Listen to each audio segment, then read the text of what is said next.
ইন্দ্র, হ্যাঁ বল।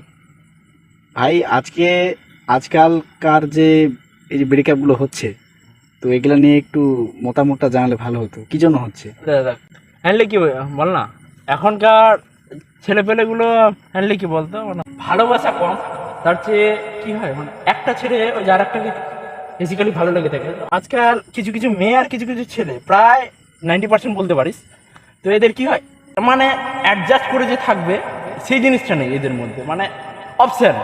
ব্রেকআপের মেন কারণ হচ্ছে কি জানিস, এইসব সোশ্যাল সাইট।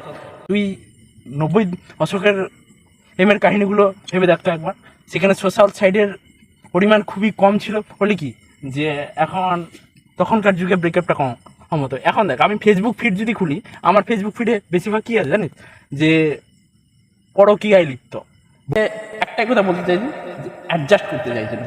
যেদিন ছেলে আর মেয়ে ওই যে উভয়ে অ্যাডজাস্ট করতে শিখে নেবে কি না আমার ওকে লাগবে, ওকে নিয়েই আমি পারফেক্ট থাকতে পারবো, সেদিন দেখবি যে ব্রেকআপের সংখ্যা আর এইসব পরকীয়ায় লিপ্ত হওয়ার সংখ্যা অনেকটা কমে যাবে, বুঝতে পারলি?